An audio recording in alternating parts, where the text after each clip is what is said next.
Good morning. In John's Gospel today, Jesus says, I know those whom I have chosen. I don't want to get too personal here, but I've been struggling a little bit spiritually lately with a couple of things.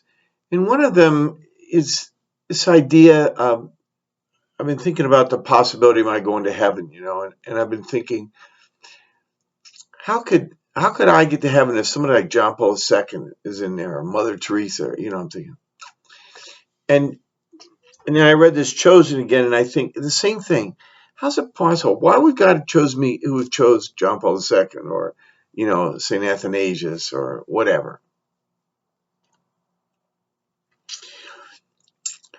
And it occurred to me today that question why depends on how you mean it. It could either be the wrong question entirely or the right question entirely. So why would God choose me? Because thinking about my faults and failings and sins and everything else, It's a totally wrong question. If you ask it that way, nobody, or almost nobody probably, would make sense. I mean, except for the Blessed Mother, I'm guessing either it's hard to think about, but I'm guessing even John Paul II had some faults maybe, and he was human and he sinned. But if you ask it this way, God, why did you choose me? That's the right way to ask that question. In other words, forget whether I'm worthy or not or whatever, The question is, why did you choose me, God? All right, because clearly I'm not on my own merits. I'm not the right person. So why did you choose me? What do you want me to do? Or how do you want to use me? You've given me some gifts. So how is it that you want me to be used? Now, that's the right way to ask that question, because each of us could ask both of those questions.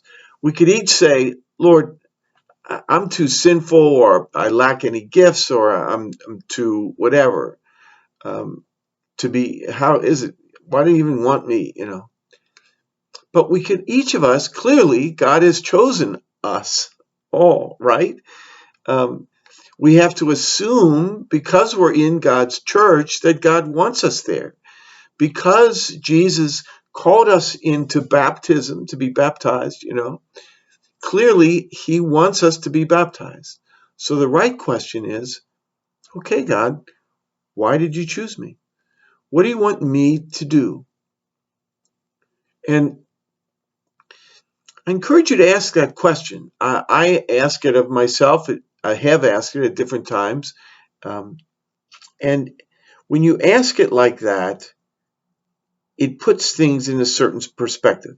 It's not about whether or not I'm worthy, whether or not I'm good enough, whether or not I have enough gifts, any of that stuff, It's about it. First of all, it assumes that we're here because of God's choice, not ours, which I think is very important. It's a basic realization, I didn't choose this church. Okay, that's the best church of all. I'm going to choose that one. It's like we're doing somebody a favor, or we're or worse, we're choosing, like with a restaurant. I want this or that, or I want this career or that.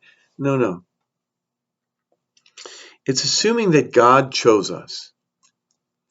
And then if God chose us, then it's time to throw out all my expectations, all my previous thoughts about what a Christian should be, or why someone should be a Christian, or what a Christian should do. No, it's God. Okay, God, you started the church. You created me. You called me into your church. In my case, you called me to be a priest, or whatever it is that God has called you, So, okay, what do you want? I've mentioned this before. I'll never forget, as I was a kid looking through this kind of cartoon book or something. It's called Treasure Chest. But it had serious stories in it. And one of the stories I remember clearly after all this time, whatever, 50 years or something, is this story about George Washington Carver. And George Washington Carver is holding up a peanut, and he's saying, Lord, show me why you made this peanut, or the peanut. And I think it's worthwhile for us periodically to ask that question, almost like hold ourselves up. Lord, show me why you made me. Show me why you chose me. Show me why you called me into your church. Show me why you called me to be a priest. Show me why you called me to be pastor. And not just any pastor, but pastor of St. Catherine of Siena in Fort Thomas, Kentucky. And so I invite you to spend some time with that idea in this sentence. I know those whom I have chosen. Right? So God not only chose us, but knows us, and chose us then for a particular reason, because he knows who we are, how we're made, of what we're capable. God bless you. I love you guys.